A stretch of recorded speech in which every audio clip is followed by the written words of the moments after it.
Thank you, Anthony. And yes, it is true, because Karen and I were talking just before we came up here, and I said I'm going to spend no more than 75% of the time David spent. So David was up here for 15 minutes and 55 seconds. I will get it done before the 75% mark. David's quote from Winston Churchill, he showed that to me in the middle of the pandemic, and it rang true, but I didn't have the heart to tell him then what I'm going to tell him now, because there's no better time than now, I guess. It's not really a Winston Churchill quote, but that's okay. It doesn't matter. It's the sentiment of the quote that... So I do want to, and I was very interested to hear the comments by the president of the foundation about quality in the organization and how to improve quality in the organization through recruitment, through research.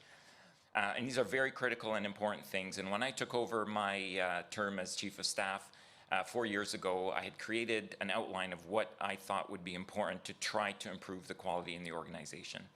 And so I wanted to provide a brief update here on some of the things and some of the successes that we've had over the past year. Starting with recruitment. Recruitment's always been nonstop, even throughout the pandemic, when it was extremely hard to recruit physicians, especially when everybody hunkered down in their own organization and there wasn't a lot of outreach. Coming out of the pandemic and trying to recover, in the past year, Windsor Regional Hospital has recruited 53 new professional staff members. And when you think about our total complement of professional staff being around 500, that's about a 10% increase in the number of professional staff we've onboarded. Some of these have been in very highly competitive specialties. Some are in very hard to recruit specialties like emergency medicine, and in particular anesthesia, where there is not just a local but provincial and national shortage. And to be able to have recruited 4, 3 of which have started this year and 1 will start in the summer, is nothing short of exceptional. How are we recruiting them? How are we attracting them to our area? Is research. It's the professional staff engagement, it's some of the retention strategies that we've started, but academics and research has really been at the highlight of why these professional staff members have decided to come and join us here at Windsor Regional. This past year has also forced us to take stock of the wellness of our professional staff. Again, no big surprise coming out of the pandemic. Everybody's been burnt out, everybody's stressed, and we had created a committee that was recruitment and retention, and then we decided to cleave off recruitment and focus on retention and wellness of our professional staff, recognizing how important it is for everyone to deal with burnout. Some of the specific strategies include departmental orientation programs, a new professional staff newsletter called Professionally Speaking, the creation of a professional staff online portal where there's one-stop shopping, and wellness events and celebrating our successes and our staff. And everything that David also talked about for the rest of the employees of the hospital has always been open and available to our professional staff, and many of them have taken advantage of it. So thank you again, David and the team, for making that available to everyone. Turning to academics and research, this, I can tell you, is a huge focus, and this board has been very instrumental.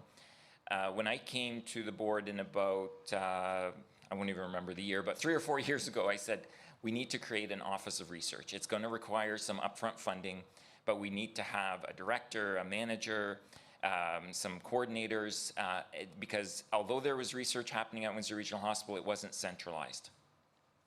And this board was extremely supportive. Our executive committee was extremely supportive. We even used a director who had another full-time job, our medical affairs director, Jessica Bennett, and our cancer director, Nicole Sabraka, who shared responsibilities to try to get the research office up and running. Fast forward 2.5 years, 3 years. We applied to be part of an ACT consortium.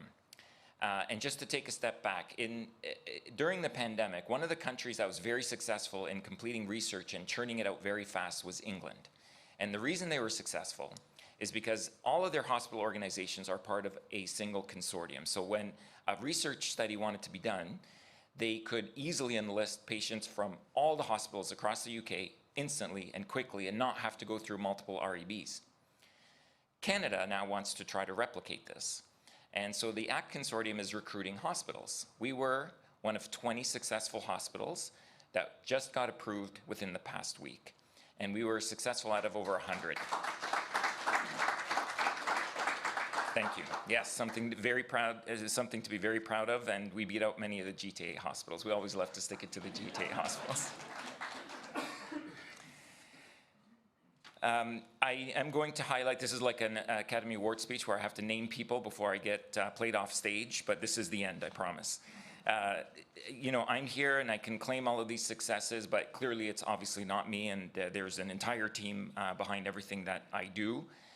The subcommittees of the MACs are chaired by Dr. David Adekoya, the chair of credentials. So when I bring the new professional staff appointments and changes to this board, there is a ton of work that happens until that point.